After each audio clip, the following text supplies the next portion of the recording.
Okay, good morning, everyone. I was just about to say, if you can't hear me, give me a prompt. That happened sooner than I expected. So thank you, Jared. Yeah, so look, I'm Ian. I look after major projects, as Nicole said. The game plan for today is in three parts. The first, I'll give a bit of an update across our work across central Queensland. Sean did a really good job of hitting most of the highlights, so thank you for that. The second, talking about our commitment to really maximising local and Indigenous participation across our program of work, but also beyond that, over the life cycle of our asset, which I think is incredibly important. And the last is to talk about drawing off a bit more of what Sean mentioned around community and social investment, like how we're thinking about approaching community benefit and social value across our programs more broadly. So that's the game plan in three parts. Uh, Before I move on, I did just want to take an opportunity to also just thank Auntie Cecilia for generosity of time and spirit in Welcome to Country. And it would also be remiss of me to not call out that over the last couple of days, we've had the privilege of attending two smoking ceremonies with Gungahlin Nation people yesterday and this morning with Baili, Grung, Garangarang, Tarabal and Bunda people. As I said, a privilege to participate for our project team, but also for some of our contractors who will also be working with us to deliver across the region. Not only because it just symbolises the start of the project, but it's very much in our minds reflective of the long-term partnership we want to maintain and forge with both traditional owners across the region. So I just wanted to start by recognising that and thank both groups for allowing us to participate. So our program of works across central Queensland. I said something similar at the last forum, so some of you might tune out slightly here, but it's in three parts, all critical and interdependent. In terms of that objective that Sean mentioned about safe, reliable and affordable transmission service. The three, transmission reinforcement, system strength and generator connections. When we talk transmission reinforcement, as Sean talked about, we're the transmission network service provider across Queensland and own and operate those assets. So transmission reinforcement is just really at the heart of maintaining a safe, reliable and affordable system. Building new substations, new transmission lines so we can get the power where and when it's needed. Particularly important imperative, full stop, for Queensland. Super important for Gladstone region. Being an industrial powerhouse, export oriented, more than 1 gigawatt of demand in this region, the largest demand centre outside of southeast Queensland. So it's super important we get that right. The second stream of works around system strength. Powerlink is under the National Electricity Law, has an obligation to make sure that we have a minimum level, we plan and procure a minimum level of system strength in the system. Some of you might be thinking at this point, what the hell is system strength? I will get back to that later. But nonetheless, we're embarking on a program to install synchronous condensers across central Queensland that help manage the system and make sure that it's stable, both during normal operation, but particularly during disturbances, when you might get faults or a loss of generation in the system. Obviously, stable power supply is really important, so that's a big focus for us. Last but not least, generator connections. So across the region, as Sean pointed out, we have a very active pipeline of generator connections.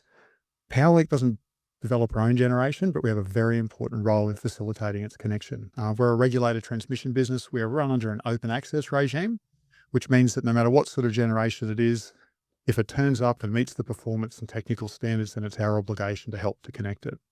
For this region, as the generation mix is changing, that is an equally important task. We need new generation coming into the system to replace that which might exit over time. So that's just trying to set the scene a little bit about the sort of the scope of work we're doing. Before I dive down into the details of the projects themselves, just want to give a bit of a big picture overview. This isn't all the projects that we have operating across the region, but it's our major project pipeline. So when we talk transmission reinforcement, we're talking about the very creatively named Gladstone project. 2 stages of work coming from Calvale across to Calliope River on the doorstep of the power station, the Gladstone Power Station, and a second stage of work coming from the north from Boulder Cone through to Larkham Creek via a new substation at Gladstone West. We're installing 4 synchronous condensers, 2 at Calliope River, 1 at Nebo and 1 at Stanwell, all adjacent to existing 275 kV substations. And last but not least, we're very focused on generator connections. The one I'm calling out here represents our most major project in development in the region, by no means not the only one, and it's our Callide Connection project. So EDF, Banana Range and RWE Theodore wind farm projects are out in that neck of the woods, beyond Billawheeler and down towards Theodore. It's a major connection project for us, which we've been on the ground since late 21, early 2022. Sean mentioned this before, but it's worth reiterating. It's 300 kilometres of transmission line, 3 new substations, 4 substation upgrades and 4 synchronous condensers. It's $300 million, understated that by a long margin, $4 billion worth of investment across the region, over the next 4 or 5 years. So as a business with an $8 billion asset base, probably gives a sense of the scale and significance of this work to us. So all of these slides will be available afterwards because there's a lot on them. But I'll just touch on some of the high points of each of the programs of work. So Gladstone Project Stage 1. Last year, about October, Chris-Villa government released their energy roadmap. It called out the Gladstone Project as the most consequential project for power system security and reliability. About the same time, practically the same week, Gladstone Power Station, a formal market notice was issued that highlighted the potential closure of the station in March 29. It makes the Gladstone project, and particularly Stage 1 of the work, really mission critical for March 2029, and that's certainly our focus. In terms of where we're at, if I kind of go back 12 months and standing at this same forum, I was saying, well, over the next 12 months, we'll be talking about planning and environment approvals and getting on with those. We'll be starting market engagement for construction contractors. It's probably, it's very gratifying and also good to see that we've made good progress. Over the last number of months, we've hit a bunch of critical milestones. All of our land acquisition agreements have been completed with landholders on the easements that are required.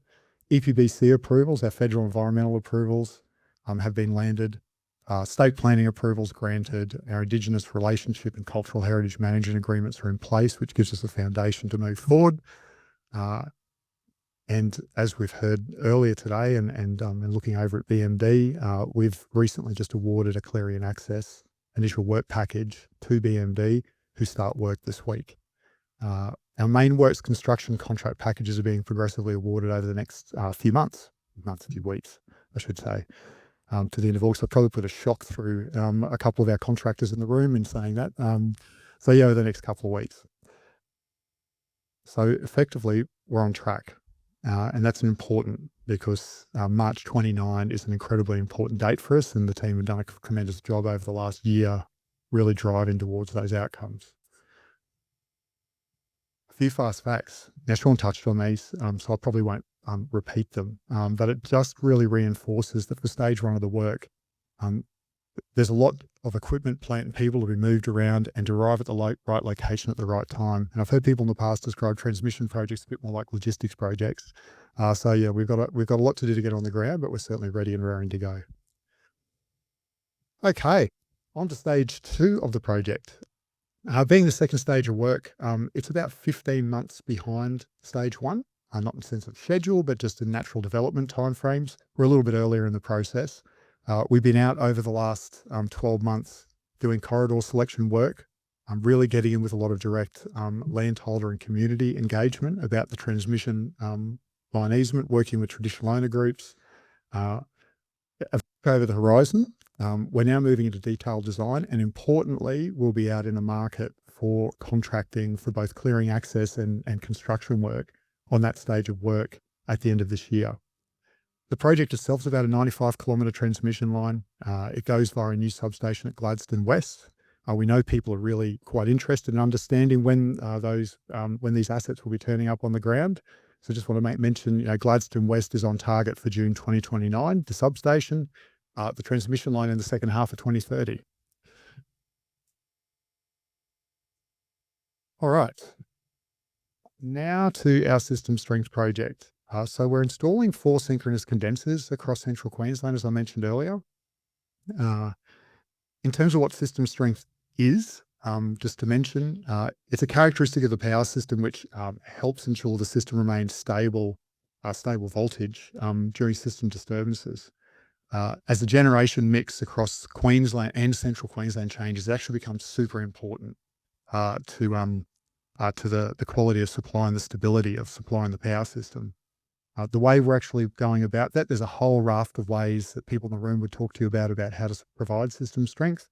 We're initially installing 4 synchronous condensers, a sort of large synchronous motor without a load, that they act to help to provide that system strength. Earlier this year in January, one of the key things for this project was to make sure that we placed orders with an OEM for the machines themselves. We've got Hitachi Energy with us today, who we've placed those orders with. Really critical because it's the longest lead time of all of the things that we'll do on the project. So it's really important that we've actually got those orders in.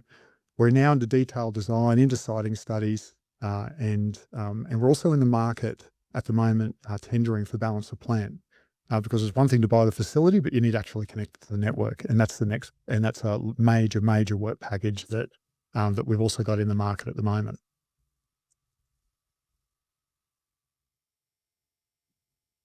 And lastly, generator connections. So as Sean mentioned, there's a very healthy pipeline now. I think it numbers just a little under 70 connection inquiries and applications, about 30 gigawatts of potential generation. It's just a reality that not all of that will connect. It's probably important to mention because that is an enormous number of facilities and a very large amount of generation, but nonetheless a really healthy pipeline. With that context though, what I wanted to have a bit of a chat about is just the active connection projects we've got across the region that are either in development or delivery. The first of those, as I touched on earlier, is the Callide connection project for the connection of EDF and RWE's wind farms in the region. I mentioned earlier, we've been out on the ground on that project since late 21 into 2022. For us, there's been a big focus on our approvals. So we've gone through all of our EPBC approval process on that project. We're in the middle of our state planning approvals, but the significant and the big emphasis for us is around working with landholders in terms of negotiating easements and access agreements for the transmission lines and the substations at present. We are also, I'm shamelessly plugging tendering processes at the moment for very good reason. We're also in tendering process for this stage of work at the moment as well, which represents a very significant contract for us in the region. So we're just in that tendering process at present as well. It's not the only game in town when it comes to generator connections. We also have 4 other projects. I won't run through individually, but just to flag that these are active projects in execution across the region. Just over 1 gigawatt of new generation across these projects. You quietly go about your business, but you kind of generate some, helping to facilitate these projects generate some really material outcomes. For us, this represents a little over $250 million worth of, you don't tend to get much for your money these days. It's $250 million worth of network connections as well. So still significant connection projects in their own right. Okay, so I guess moving on to what is a little bit about the heart of the presentation and the chat today.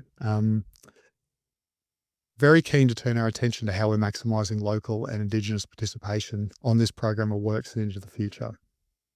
12 months ago, at this same forum, I was up here having a bit of a chat talking about that we're thinking about our delivery strategies for the projects. We're thinking about how we're going to package the work and set our contracts up, really trying to pull all the levers that we can to help to facilitate that local Indigenous participation outcome. That we've been investing in people whose day-to-day job in our business is to turn up and really work between us and our contractors to focus and facilitate on our plans and our targets and set our contracts up well to deliver. Rolling forward 12 months, just a little touch point on where we're at. Last year, we'd started a process of expression of interest for suppliers across the region. We now have 57 work packages that have been released on the ICN Gateway. That's been our primary mode of pulling together our Central Queensland supplier register. Just over 800 businesses registered interest individually or collectively across different work packages. About 18% or so were local. So you put that in numbers, about 150 local businesses were identified through that process. About 11% of that entire pool was from Indigenous businesses and about 10 locally. So what it's done for us has given us, I guess, a very, very good scan that we've now taken forward over the last 12 months into all of our contracting processes and engaging with our contractors to really tease out the maximum opportunity we have in that area and to make sure that we're identifying as many suppliers as possible. It doesn't stop there, obviously. You have to set your work packaging and your contracts up to drive this. I think we're making inroads, like all things. I think we've got areas to improve, but we're making inroads here. And our contracts that we've set up for these projects um, set up, very clear targets and incentive arrangements for our contractors to drive these outcomes. So we want to work together on a shared basis. Um, and we're also doing a lot of work with our contractors, industry partners, and state development in making sure we're out there and visible in terms of supplier and capability development. We've got a three-stage supplier capability program that we're running at the moment. We had 56 businesses attend those over the first part of that over the last 12 months. So we're pretty pleased about that. But we're obviously just trying to put all of that legwork in at the moment to make sure we can maximise the opportunity to the extent we can. So this kind of sums it up. Where are we now? We've got the Gladstone project, the first stage. BMD have the clearing and access contract. We're in tender, late stage of tender and award for the main works packages for stage 1. As I mentioned, it's not shown here, but stage 2, equally large, is coming up into the market at the end of the year. For the Callide connections, tendering is underway, and same for our system strengths project in terms of all the balance of plant requirements. In aggregate, that represents about $1 billion worth of contracts that are in the market at the moment. So you could probably see on the face value why we want to leverage the opportunity as much as we can. Which again is another time for a shameless plug. If you're in the room or if you know businesses that are looking to participate or have interest, we are really using that gateway and registration of interest to form our supplier registers to drive into our procurement process. So certainly encourage registration. We've got a general registration. We've also got 10 work packages that are up for expressions, specifically from expressions of interest through the ICN gateway at the moment. The other thing we'll be doing over the next month into September is we're doing the next stage of our supply capability development. We'll be working, I have to get this name right, it's industry sessions and top tendering tips. I was never going to remember that. Just again out there with our partners and with state development, helping to facilitate that supply capability and engagement on the project. Down to some real details, but important. I suspect and I hope that BMD gets some real attention after I finish this slide. So right now, there is a whole range of work packages that are available or under consideration through a procurement process with BMD. Having secured the clearing and access work, there's about $50 million worth of identified local procurement. I set aside for identified $3 million for Indigenous business procurement under this contract. We really want to make the most of that, and I know the BMD are very passionate about this as well. So really keen to make the most of those opportunities and certainly encourage conversations with the team. I will call out, I mentioned before, we've done a lot of work trying to build our internal capability around local Indigenous participation. If you look to the back, I can see Sam and Callan. No, more guys, more. There we go.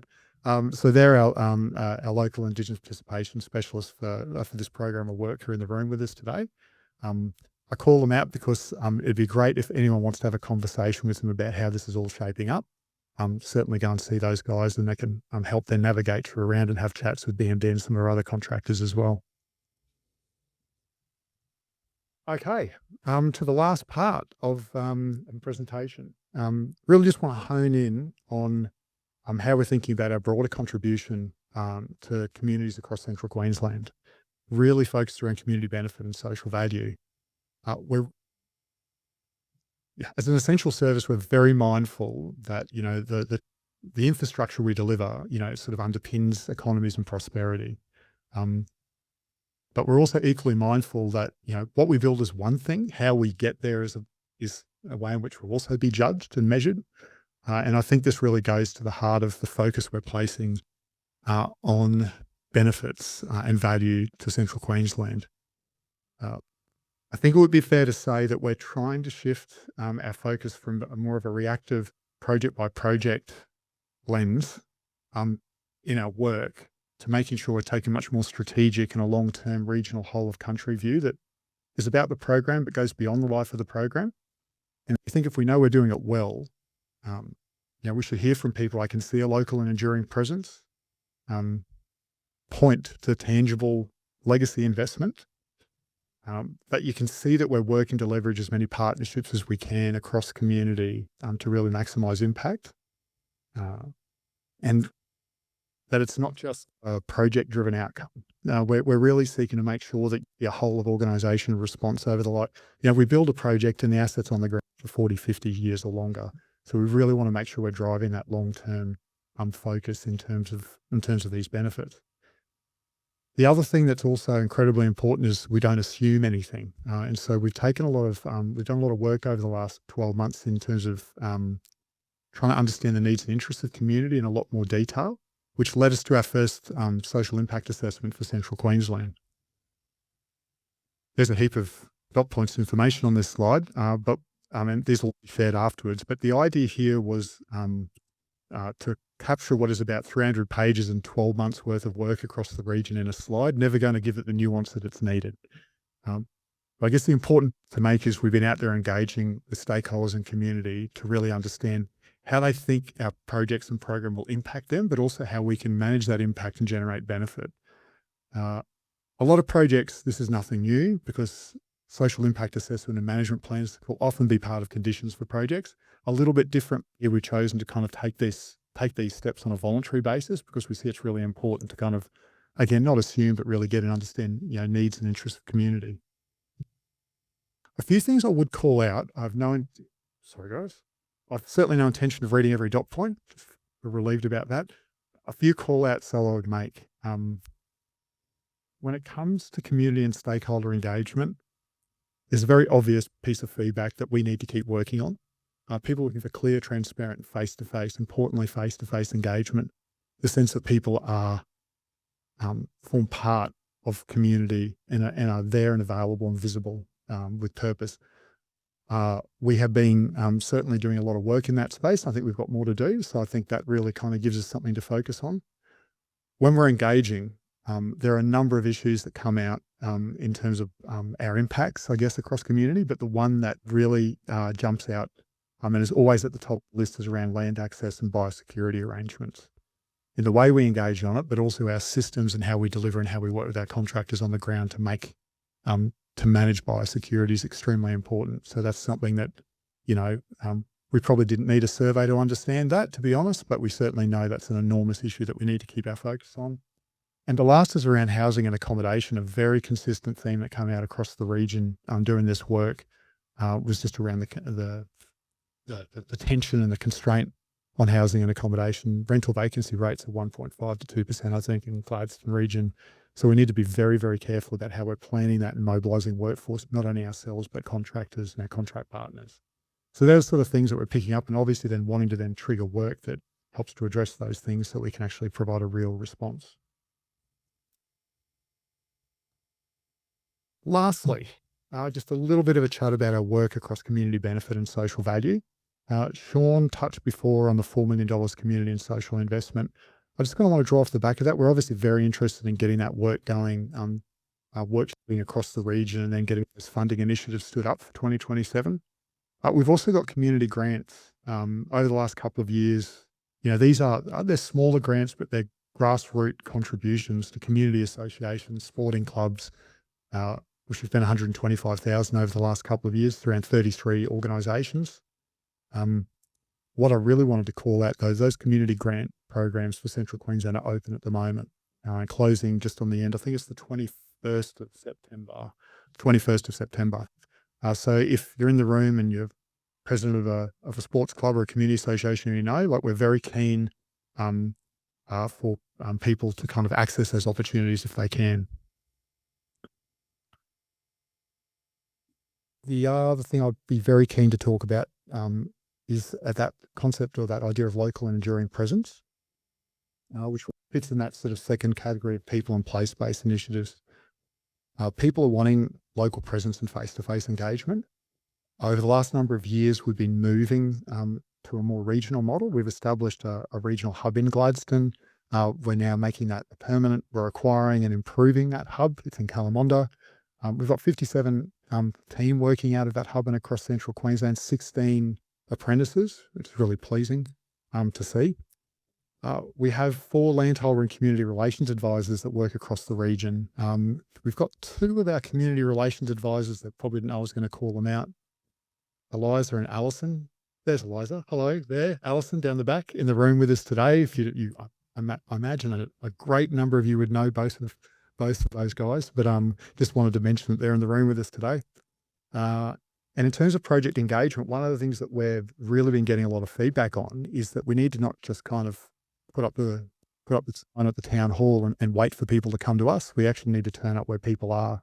So at the shopping centre, at the front of the bakery, popping up all over the place. So our project engagement teams have been very active over the last 12 months. We had 13 information sessions, a dozen road shows, just out and about getting amongst the community. And we're going to really keep up and drive that emphasis. Last comment to make on here is around economic participation development. So I've kind of gone into that a little bit around local and Indigenous participation. I call out that, we're keeping very close eye on how we're delivering a sort of monetary value, which is all but one measure into the region. But we've spent $17 million so far just in pre-construction phase of work. You can probably see with the intent, our organisation strategy, like what we want to achieve, really good people who are focused on maximising that economic participation working with us and, that alignment with our contractors and $1 billion worth in the pipeline. I'm certainly very keen to come back and update everyone next year on how we've gone in further improving that outcome for the region.